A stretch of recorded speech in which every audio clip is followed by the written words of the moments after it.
A menudo me encuentro explicando la teoría del caos cuando intento hablar de algunos temas con las personas y me estoy dando cuenta de que es que conocer la teoría del caos o de la complejidad es una pieza clave de mi propio pensamiento, de la manera en la que yo entiendo el mundo, de la que analizo los problemas y en cierta medida guía mi propia filosofía de vida, de cómo me aproximo al intentar averiguar la verdad o el sentido de la vida. Entonces me parece interesante, más que explicaros en este vídeo en qué consiste la teoría del caos, os daré algunas pinceladas para orientaros, pero sobre todo me gustaría que eso lo investigarais por vuestra cuenta, porque hay vídeos muy buenos por ahí, os dejaré algunos en la descripción del vídeo. Lo que sí que me gustaría es como sacar unas conclusiones de todo este conocimiento, de toda esta rama de la ciencia, que de alguna forma tiene una aplicación directa y profunda en cómo hacemos, qué hacemos y qué pensamos sobre el mundo y cómo lo pensamos. Entonces, esas lecciones que sirven para la vida normal, que provienen de la ciencia del caos y la complejidad, a mí me parece que son bueno, pues de mucho calado y sobre todo muy necesarias en este momento dado. Y estoy pensando en cosas como, pues yo qué sé, cuando como grupo humano, como colectivo, se plantean unos objetivos y se intenta llegar a una meta. Y bueno, nos encontramos como que a menudo los grupos humanos no saben muy bien o no encuentran los medios. No es que no haya intención, no es que no haya recursos o ganas de ponerle sacrificio, incluso si hace falta. Es que muchas veces no sabemos cómo coordinarnos, no sabemos tener en cuenta que vivimos en un sistema complejo y tener eso en cuenta puede cambiar mucho la forma en la que enfocamos los procesos y las expectativas que tenemos de ellos y las estrategias adecuadas para llevar a cabo cosas. Por otro lado, creo que muchas personas estamos hoy en día en una era en la que es difícil saber la verdad y hay mucha polaridad. Hay muchas personas que creen cosas opuestas en la misma sociedad. Hay gente pues, de izquierdas, de derechas, que creen en la ciencia convencional o no, con más o menos confianza en el sistema o no. Y dentro de los que no, pues hay una gran diversidad de matices en cuanto a por qué no y hacia dónde entonces en qué cosas creen. Y me sorprende porque de alguna manera pues son visiones completamente opuestas. ¿Cómo podemos actuar juntos si partimos de visiones del mundo tan distintas? Bueno, a mí me parece que la ciencia de la complejidad ayuda a rebajar las tensiones entre estas visiones opuestas y a acercar posiciones en cierta medida que permitan actuar, que permitan ponernos manos a la obra en hacer cosas concretas.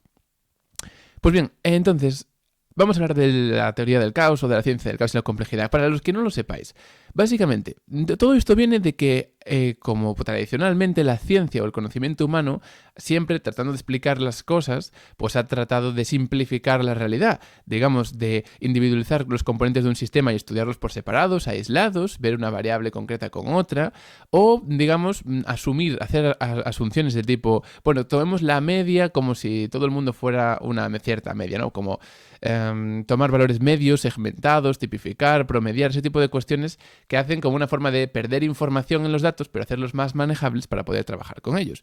En concreto, en economía es muy habitual, pues, coger la renta nacional, agregar ahí toda la renta de todo el mundo y no tener en cuenta, pues, otras diferencias de cómo se distribuye, cómo fluye, otro tipo de cosas. Entonces, hacemos esos procesos mentales, evidentemente, porque nuestra capacidad mental, nuestra capacidad de inteligencia no es ilimitada, no es 100%. Y yo no creo que decir esto sea limitarse, no creo que la capacidad de uno solo dependa de la visión que uno tenga sobre su propia capacidad. O sea, yo descarto esa visión del mundo.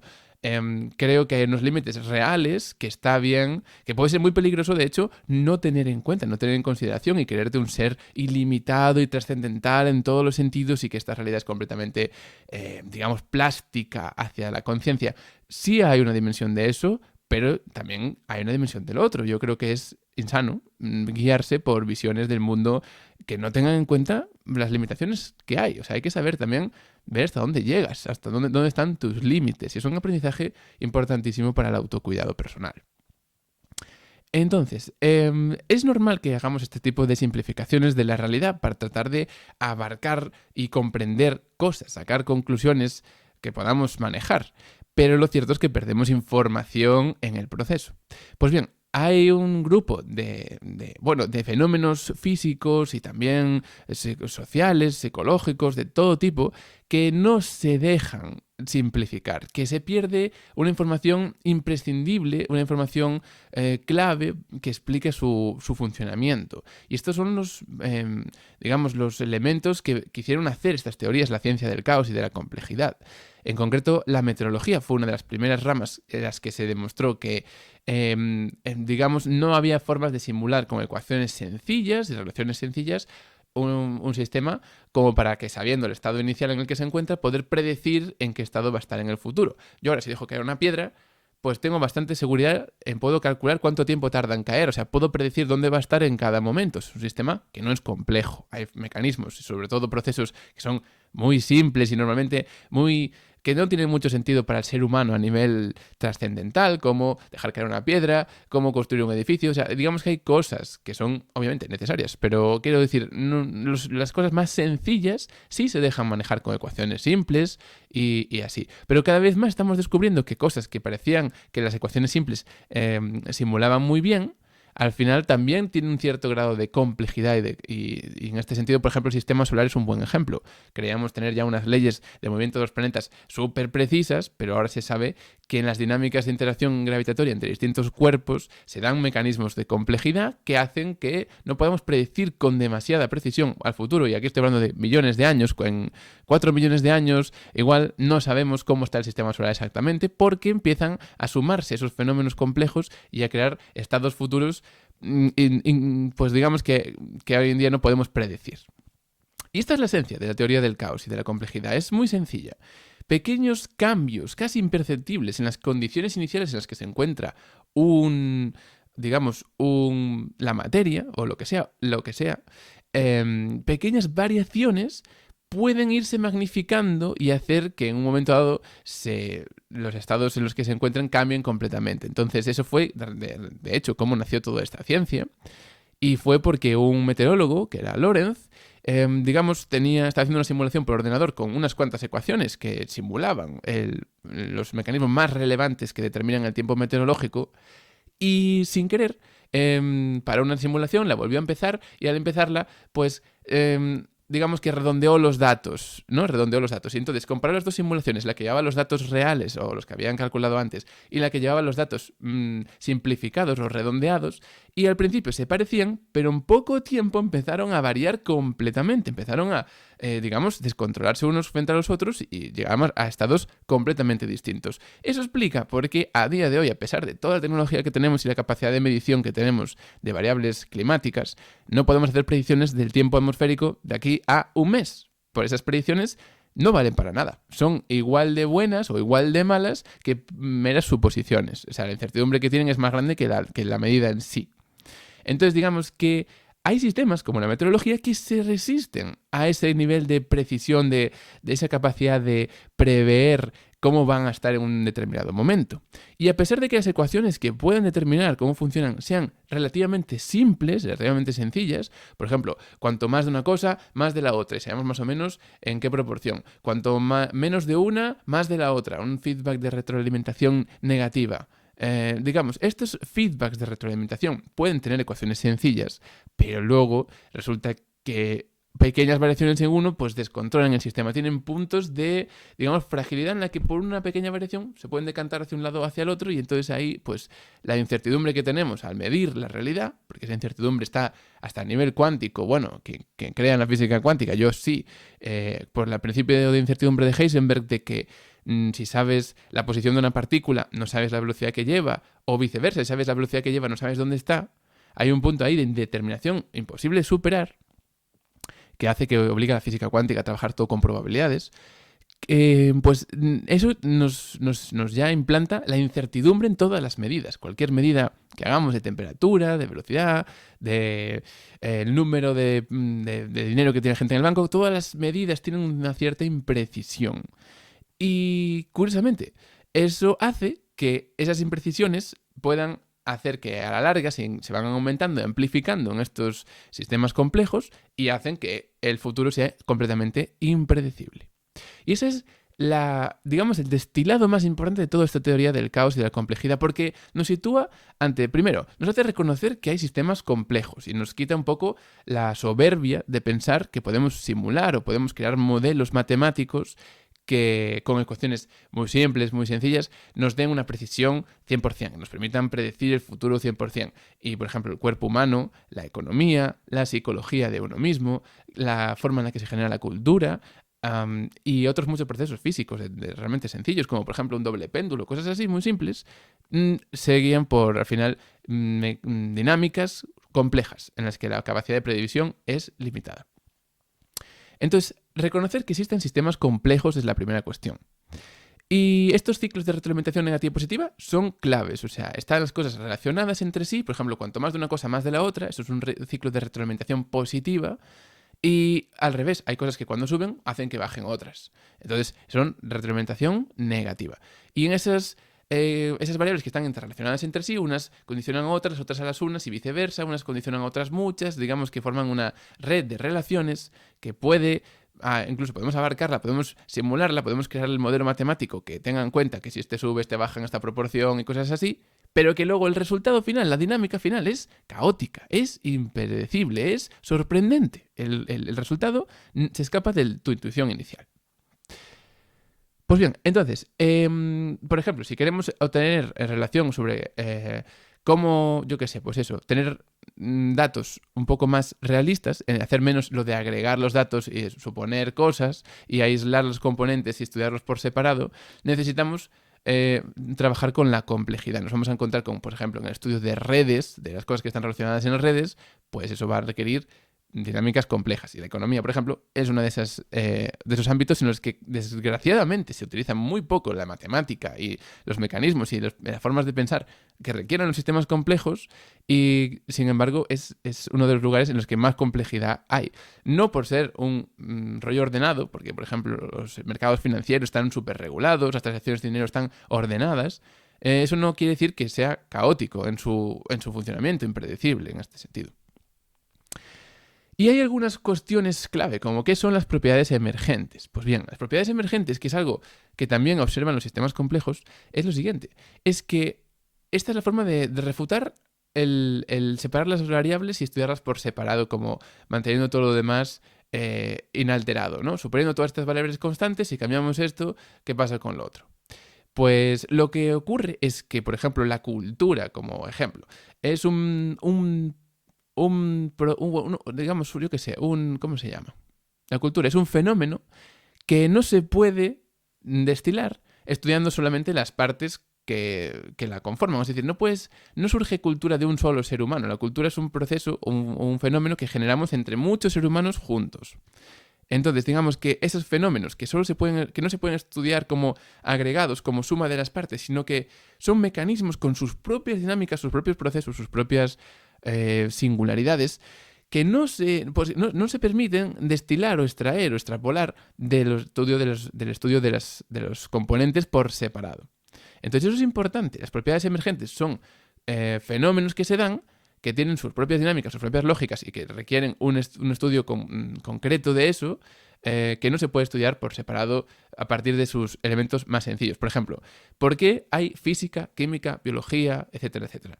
Pues porque la física se centra en un estado de la materia, pero esa agregación acaba generando dinámicas tan complejas que se requiere una química, que estudia todas las propiedades emergentes que se producen cuando las reacciones físicas de las partículas subatómicas o lo que sea reaccionan entre sí.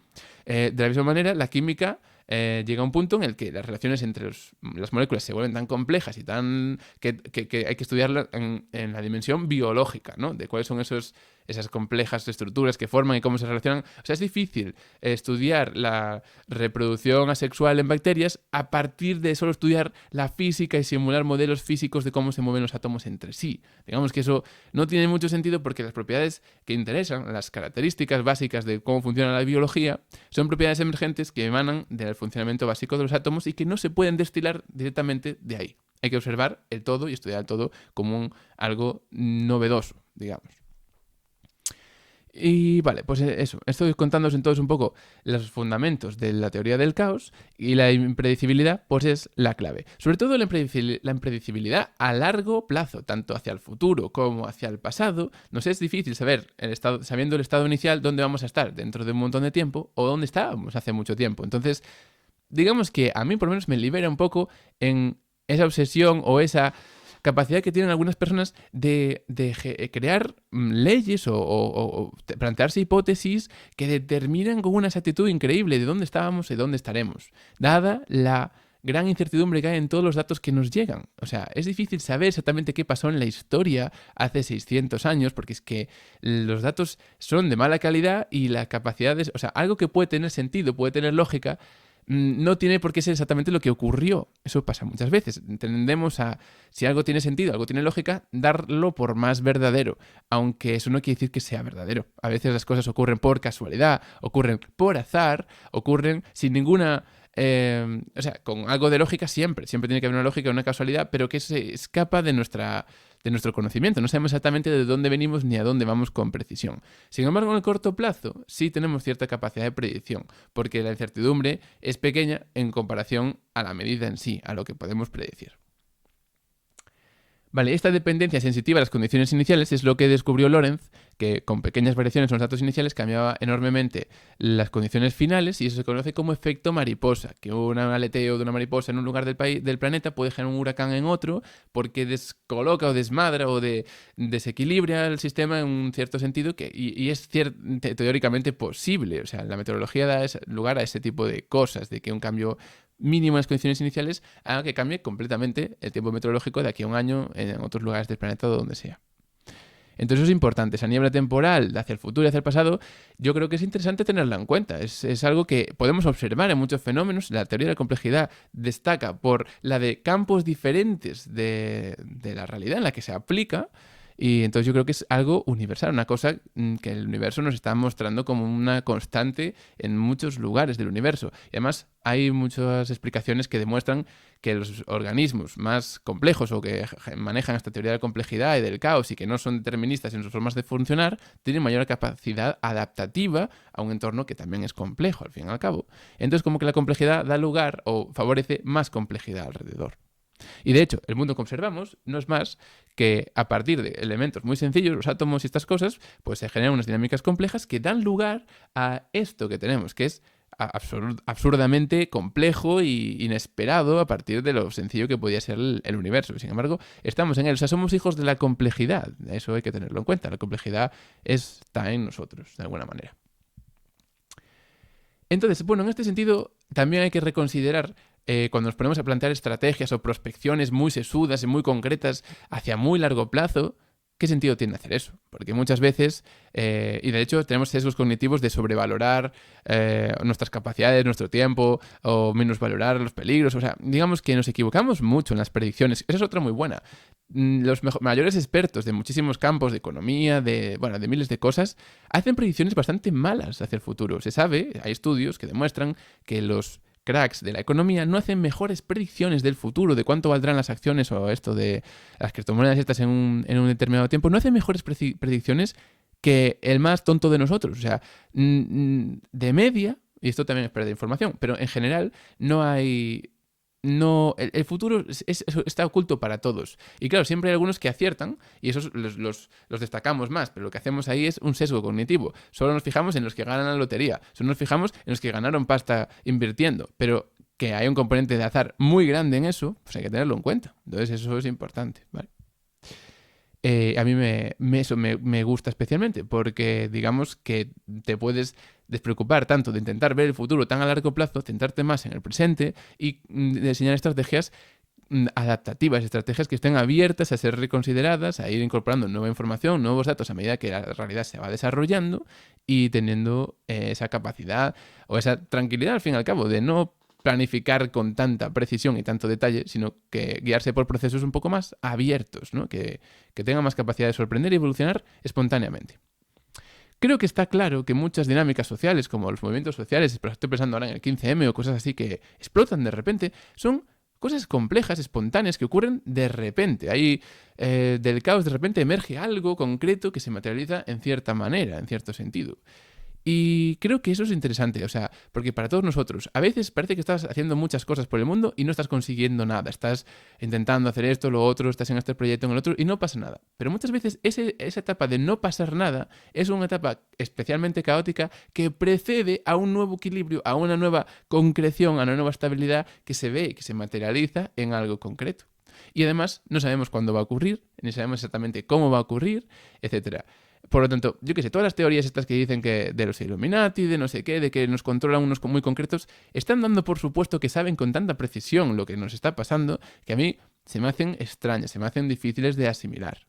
¿Sí? Entonces me gustan mucho más las explicaciones más abiertas que se centran en, mira, observamos que este proceso se repite en general en el universo, tenerlo en cuenta, pero no sabemos exactamente qué conlleva, o sea, solo sabemos que está presente y que está bien tenerlo en cuenta.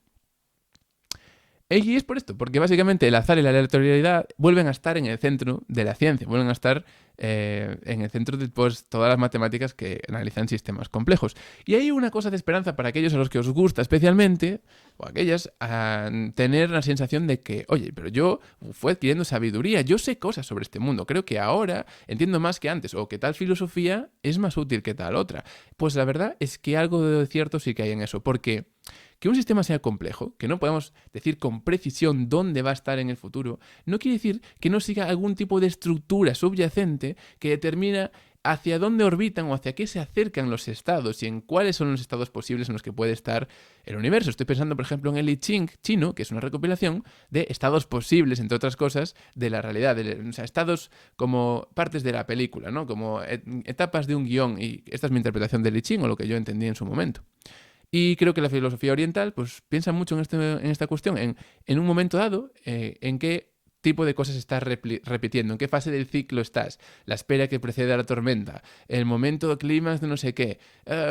Siempre hay como momentos que de alguna manera son recurrentes y en nuestra vida creo que lo podemos ver, momentos en los que estamos mejor, peor, momentos que se parecen, momentos de excitación, momentos de bajón, vacío, no sé qué, y se repiten, tienen un cierto patrón cíclico, que esto es muy propio de los sistemas complejos, que se estabilizan en ciertos patrones cíclicos. El I Ching pone 64, pero yo qué sé, pueden ser menos o más. Os recomiendo ver vídeos sobre complejidad porque veréis muy pronto dónde aparecen estos sistemas en equilibrio entre varios estados, equilibrios cíclicos. Vale, entonces, lo que sí querría decir es eso, que hay una especie como de atractores que determinan más o menos en qué posibilidades se mueve un sistema. De forma que aunque no puedas predecir dónde está y aunque nunca vuelva a pasar por el mismo estado en el que estuvo antes, sí en su movimiento está orbitando un cierto atractor. Os voy a mostrar lo siguiente. Este libro es Chaos, de James Blake, un libro que se escribió hace mucho tiempo, este en concreto es del 91 y lo tenía mi padre. Pues fijaros, algunos dibujitos que aparecen son estos. Este de aquí es un atractor famoso, es el atractor de Lorentz. Y Lorentz pues veía que los estados en los que se movía, o, bueno, digamos, el tiempo meteorológico, pero era un diagrama de fases o cosas así, no sé si era un péndulo o algo así. El caso es que al final se movían alrededor de dos estados, como girando hacia un lado, girando hacia el otro, y estaban entre esos dos estados constantemente. Y aunque nunca pasaba otra vez por donde ya había pasado, y aunque tú no podías predecir hacia el futuro, porque pequeños cambios en las condiciones iniciales cambiaban completamente dónde se encontraba en un momento dado en el futuro, de alguna manera, tener el dibujito de todos los estados posibles, de todas las posibilidades, sí es información, y sí es una forma de conocer la estructura subyacente a la dinámica del sistema. Por supuesto, todo el conjunto de Mandelbrot y los fractales tienen mucho que ver con estos porque son un ejemplo curioso de cómo una ecuación matemática muy sencilla acaba dando lugar, pues, a una complejidad absurda, que son estos dibujos fractales que podéis ver por aquí. Entonces digamos que es una forma de ver que matemáticamente en la estructura básica del universo está presente el caos, está presente pues las propiedades emergentes, esos dibujos fractales que emanan de una ecuación aparentemente totalmente sencilla, es muy sencilla, es una ecuación que para los que sepáis números complejos es muy fácil. Entonces, bueno, pues ese papel de la aleatoriedad yo creo que es interesante tanto para planificar con más tranquilidad y con menos precisión hacia el futuro, porque no tiene sentido, es una pérdida de tiempo, y concretar más cosas presentes, corto plazo, progresivas, de poco a poco, de ir dando pasitos, eso tiene siempre más sentido. Y ahí siempre se puede sumar mucho más, porque quizás estemos muy en desacuerdo de hacia dónde queremos llegar a largo plazo, pero en el corto plazo podemos ver que hay estrategias que coinciden, cosas concretas que para todos nos vienen bien, formas de avanzar en derechos, avanzar en capacidad o en poder de reacción ante lo que Bueno, pues eso, que tener la sociedad un poco más de control y poder sobre lo que nos ocurre. Y es eso, básicamente. Me sorprenden todos, por tanto, las leyes esas, simplemente quería acabar con esto, y las leyes estas tajantes y súper concretas y súper deterministas de cómo funcionan las cosas, para mí no encajan, y yo mantengo una perspectiva de incertidumbre, de duda, de que no sabes nada con total precisión, pero al mismo tiempo eso es liberador y no dejo de estudiar las estructuras subyacentes, no dejo de centrarme en observar patrones recurrentes, ciclos, cosas que se repiten, cosas que sí que están de alguna forma guiando la evolución de los sistemas, como esos atractores de Lorentz que veíamos en el dibujo de antes. Entonces, a partir de esto, espero que os haya estimulado, porque el objetivo fundamental es ver que tanto para la filosofía de uno es puede llegar a ser súper liberador, aliviante, en el sentido de que más que autolimitarse, reconocer estas limitaciones es empoderarse. Es una forma de decir, mira, yo llego hasta aquí. Yo no puedo teorizar tan lejos. Yo me basta con la información que tengo, sobre todo a nivel más local, reaccionar ante ella, ir poco a poco, siempre estar atento para recibir nueva información, digamos, estar pues activo, pendiente de las cosas que van pasando, pero aceptando que no tienes que saberlo todo, porque tampoco sirve, porque ahí no hay... Si las cosas que vas a hacer no pueden tener en cuenta tantas cosas al mismo tiempo, o sea, vas a tener que actuar en cosas concretas y para tomar decisiones tienes que posicionarte y para posicionarte no puedes tener sobreexceso de información, entonces, de alguna manera, tiene sentido tomarse la vida con más calma, con más calma y con... Y otra cosa fundamental que yo quería destilar de esta explicación es que fijaros que si tú en tus valores éticos consideras que tiene sentido hacer las cosas tanto por la belleza en sí de hacerlas, por lo bonito que te parezca tratar de cuidar a otras personas, aliviar pequeños sufrimientos, por ese contacto humano o animal o natural que podemos tener con el mundo cuando nos alineamos con él y tratamos de construir, de colaborar y de sentirnos inmersos en él, tanto por esa belleza en sí, como por la pequeña posibilidad de conseguir un cambio, la pequeña posibilidad de que haciendo algo eso acabe por ser el punto de inflexión que boom, haga que explote el estado de esa materia hacia otro estado distinto. El hecho de que la teoría del caos ponga esta imprevisibilidad sobre la mesa y además que veas que los pequeños cambios en las condiciones iniciales pueden desencadenar grandes diferencias en los estados futuros, da, o por lo menos garantiza el sentido que tiene hacer cosas, tratar de cambiar el mundo en lo pequeño, en lo más tonto, en las cosas más insignificantes, de lo pequeño a lo grande, porque está demostrado que eso es como funciona el universo. Sobre todo en los sistemas sociales, culturales, ideológicos, económicos, en los que estamos inmersos como humanidad, pues es evidente que es un sistema complejo y que por tanto sí tiene cabida estos pequeños cambios que pueden ocurrir en grupos muy pequeños y arrastran al final a otros muchos de una forma impredecible. Puede no servir para nada, pero para mí tiene sentido esa pequeña posibilidad de que las cosas se acaben pasando. Entonces, esta conclusión de verdad para mí es una de las cosas que más me resuelven mis dudas existenciales, filosóficas y cuestiones de este estilo. Y el hecho también, pues, de reconocer hasta dónde llegas y de, pues, aceptar que igual donde tú puedes hacer algún cambio es en lo más local, en un cierto territorio, en una cierta comunidad, y aunque está bien estar conectado con otras cosas que están pasando, reivindicarse de un determinado lugar y trabajar sobre todo en un determinado espacio, en una determinada comunidad, un determinado tema, un ámbito en el que te especializas y descartas el resto y dices, no me preguntes mi opinión sobre todo, porque no tengo por qué tener opinión sobre todo. Yo asumo que hay cosas que no sé y descargo mi responsabilidad sobre el resto, que otras personas nos guíen en esas cuestiones. Yo me centro en esto, por ejemplo, ¿no? Y yo creo que eso tiene mucho sentido, porque la realidad es muy compleja y a veces tiene sentido meterse en un tema y hacer cosas para poder avanzar en cosas concretas en ese tema. Porque otras veces creo que ocurre la parálisis de querer abarcar constantemente tanto y hay tanta información constantemente llegando que no tienes tiempo ni recursos para hacer algo al respecto de tanta información que nos llega. Por eso no tengo tele, entre otras cosas. Pues bien, eso es básicamente lo que os quería comentar. Me parece súper importante que si tenéis interés, si os gusta un poco, os llama la atención, que veáis algún vídeo más, porque obviamente hay vídeos fabulosos en YouTube, y algunos os los pongo en la descripción, que son los que estuve viendo estos días para refrescar un poco el tema. Y es bonito descubrir cómo la naturaleza sigue estas dinámicas complejas y después las ves en todas partes constantemente, hasta andando por la calle, todo lo que es la sociedad, cómo está construida, los edificios, los coches, las personas, todo es un sistema complejo y empiezas a ver belleza por todas partes en ese sentido. nada más. Entonces, un saludo a todas, que os vaya todo muy bien y nos vemos en el próximo vídeo. Chao, chao.